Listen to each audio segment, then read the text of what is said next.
fits with the message today. We are the hands and feet of Jesus Christ.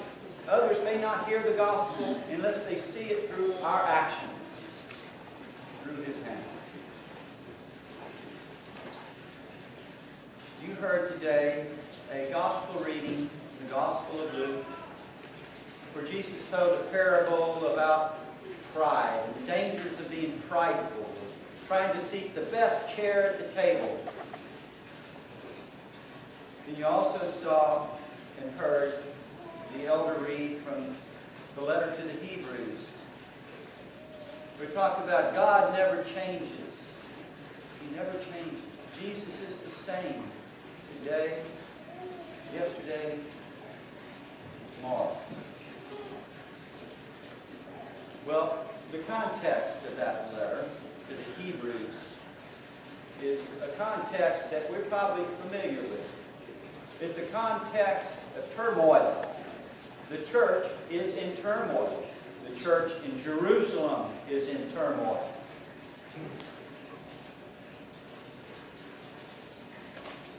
The timing can be figured by reference of the imprisonment that's talked about all through the Epistle of Hebrews. The imprisonment of Christians seems to have been a well-known fact of life. This was true after Nero burnt part of Rome and blamed it on the Christians. Then a Roman Empire-wide persecution began from one side of the Roman Empire to the other, including Jerusalem. The church in Jerusalem is in terrible, terrible shape. They are persecuted by Rome. They're persecuted by the Jewish leaders. They've been kicked out of the temple, and things are not looking good. Their early leaders, the apostles, have all died, and most by execution. The only one living is probably John, and he's most likely in Ephesus or Patmos. We're not sure. So the apostles that were leading the church are gone. James, the brother of Jesus, half-brother of Jesus, is gone. They're dead. So they're wondering, what's next? We thought Jesus was coming back. They're kind of at a loss, and things are getting bad. What's going on? Why are we so forsaken? Rome is putting the hammer down, and it's not going to be just a couple of years. In Jerusalem, the Titus comes and he wipes out Jerusalem. He kills the Jews, the Christians, and he levels the temple. Then he goes to Masada, and he breaches Masada and goes there and kills himself. So he's wreaking havoc all through Israel. They're in bad shape. It is in this context that the writer to the Hebrews urges them, have hope. Have hope. The writer tells them they seem to have become stuck in the tradition, leaning on what it was like. Remember that God never changes, but He wants us to change. Move forward. Move past that. Jerusalem is no longer the head, no longer the center of Christianity. That has moved at this point in time to other churches in Asia Minor and in Europe.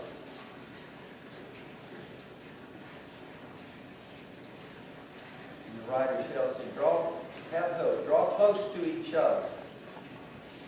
And he tells us we need to start doing some things to change. And what does this change look like?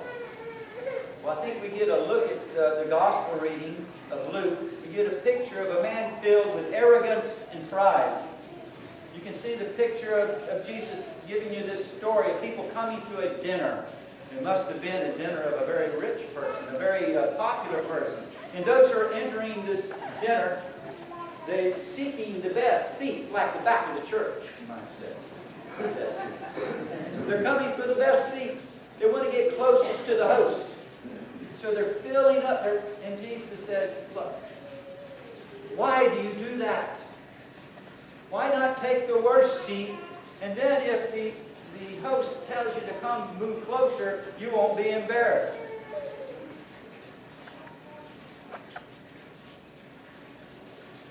Now, pride seems to be a motivation for the parable. Pride in race, pride in accomplishment, pride in social economic standing. Pride is not all bad, by the way. But to take this pride and use it and think more highly of yourself than you ought to can be a detriment to your walk with God. To think you are better than another person may cause you to look down on that person or that people, resulting in prejudice and even hate. God tells us He hopes to change, even though He never does. We are urged to show love for each other. Keep loving each other like a family in Hebrews. It starts it off. Love each other like family. That's a great admonition unless you don't care too much for your family. All right? There may be some family members that just are not quite lovable. Apparently the recipients of this letter are in the midst of poverty and persecution. Their lives are filled with uncertainty and fear. They have lost focus and love for Jesus. And when our love for God falters, our love for each other falters as well. When we stop wanting to get close to God, we stop wanting to get close to each other. It is almost like a mathematical formula.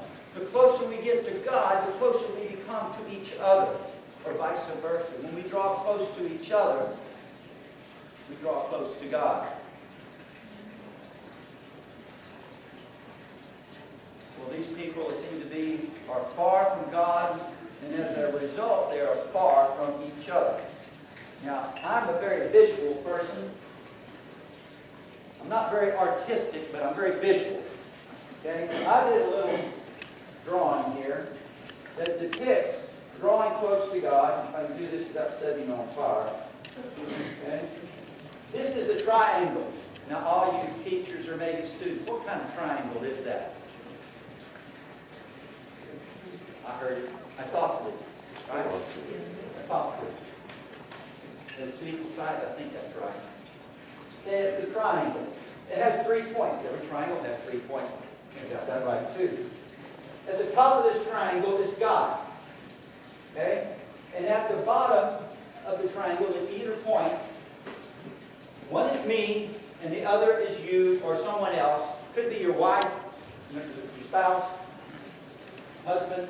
One's you, and one's someone else. Okay? Now, this triangle is such that we want to grow close to God. And as you and me want to grow close to God, we move up this triangle. And as we move up this triangle, something happens. We become closer to each other. And the closer to God we get in God's will, the closer we are to each other. Until we're as close as we can be to each other and God.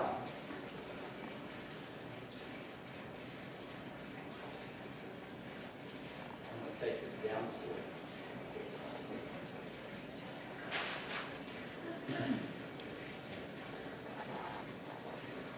you. The distance between me and others. The distance represents relationship and separation. Look at the distance between me and others from God. And it's a geometric fact. The closer we go up that triangle, the closer the points become to each other. I think Jesus is telling us to reach out to those that don't immediately come to mind when we think of who we'd like to hang out with. So growing close to God can look like getting close to each other, to others. An expositor by the name of Leonard Sweet tells how there once was a man who was very devout, very religious. And he was filled with the thoughts of Almighty. But he didn't really like other people. Each morning he would go to the church and he would go inside and so immersed himself in devotion that he never noticed the orphans he passed on the road, or the widows who had nothing to eat, or the beggars who were looking for help, or those lonely people that he passed up and turned away from. One day he walked down the street in his customary manner, and he arrived at the church. He pushed on the church door, but it wouldn't open. He pushed again, it wouldn't open. Then he began to knock on the door. That's when he looked and he saw a sign. It says, I'm out there. I'm out there. I wonder if God would have pinned that on our door. How do we reach out to Aransas Pass? How do we reach around the world? How is God calling us to be the kind of people that throw parties for the least and the lost? God never changes, but He hopes we do. In the letter to the Hebrews, the writer tells us, do not neglect opening your homes to guests. In doing so, you may entertain angels without knowing it. Well, the word angels, angelos in the Greek, can encapsulate several meanings. The word angel means messenger. In the book of Revelation, it's talked about the angels of the church. Well, you wondered what that means. It's the messengers of the church. And in this case, the pastors of the church. I have been called a lot of things, but never have I ever been called an angel. Kind of like it. Kind of like it. So don't seclude yourself from the world. Be hospitable and gracious. And what does this look like? Maybe it's being hospitable or opening your hearts and sharing your life with another. And that can be scary. That can be scary. When you open your heart to another, your heart can be broken. When you allow yourself to love and to be loved, it can cause hurt. And I'm sure you can relate to that. Been there, done that. Been hurt. Had my heart broken. God so loved the world. He so loved the world that He gave His only Son. God opened His heart to the world, and the world nailed His Son to a tree. But God loved the world. Opening our homes to guests can certainly apply corporately. To open our church to all who would come and worship. We do this. In doing this, we may have entertained angels without knowing it. God never changes, but He hopes we do. Remember the prisoners as if you were a prisoner yourself. Oftentimes the prisoners in Rome, in the Roman world, had to depend on friends outside the prison to provide them with food and other necessities. The existence of a significant number of prisoners supports the date of this writing to be somewhere after Nero's persecution, when an empire-wide persecution began. To these Hebrew readers, as they read this, it became very clear to them that they may well one day suffer the same fate and be prisoners themselves. God never changes, but He hopes we do. In verse 5, we get the terrible, terrible, terrible topic of money. Let your life be free of the love of money and be content with what you have. That appears to be antithetical, stand in opposition to the American dream. To start with nothing to become rich. Please note, there's nothing wrong with gaining wealth, as long as gaining wealth for wealth's sake is not your primary focus. It takes money to survive. It takes money to live. It takes money to drive ministries. It takes money to feed the poor. It takes money to support the ministries of the church. Money in itself is not evil. But the love of money comes with all sorts of evil. Maybe it's what we do with our money. But what is important to us, more important to us. In our attempt to become a 50-50 church, that's in one of our handouts, a 50-50 church, that's a goal. All right? In our attempt to do that, we're taking our monies and not just spending it to operate the church. We're taking the monies and going outside the walls of the church with a helping hands, beacon of hope, young life, reaching out into the ministries and the people of the community, in this community.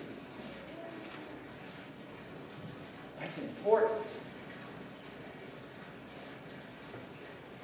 It's the energy also that we use to drive these ministries. not just inside the church, but outside the walls into the world, and by striving to match every dollar used for the operation of the church with dollars that go outside the walls into the community. God never changes, but He hopes we do. To live a life devoted to God will come through suffering. Not a popular subject. The suffering can look like persecution. For the first century church in Jerusalem, they were facing persecution. And one of the results of persecution may be the loss of property. In these circumstances, the Christian's response is when they see the idea, the possibility of their property going away, they start grabbing hold and holding on to everything they have. They grab the material wealth, but to rely quietly on God's provision takes faith, even in the face of human opposition. We may assume that love of money was another temptation to which the recipients of this letter were showing signs of caving in. God never changes, but He hopes we do. And change is hard. It's hard to change. It's probably one of the hardest things we can do individually or corporately. To change our actions, we first need to ask God to change our hearts. Ask and you shall receive, the words of Christ. And you'll never change. The never-changing God will change us. You may be familiar with the words of the Dr. Kent Keeley. These words impressed a lot of people. They impressed the late Mother Teresa of Calcutta. She was so moved that she penned these words on the wall where she ministered in the children's home. And it goes like this. People are often unreasonable, irrational, and self-centered. Forgive them anyway. If you're kind, people may accuse you of selfish, ulterior motives, but be kind anyway. If you are successful, you will win some faithful friends and some genuine enemies, but succeed anyway. If you're honest and sincere, people may deceive you, but be honest and sincere anyway. What you spend years creating, others could destroy overnight, but create anyway. If you find serenity and happiness, some may be jealous, but be happy and serene anyway. The good you do today will often be forgotten tomorrow, but do good anyway. Give the best you have. It will never be enough, but give your best anyway. God never changes. Let God change you. We gather in just a moment at the table for our Holy Communion. We come in humility, and we allow God to fill our hearts with His love and His joy and His peace. Come to the table to take communion, wanting to be filled with God's love. Do that, and Jesus will send no one away empty, except those who come full of themselves. Please pray. Father, we thank you for your word.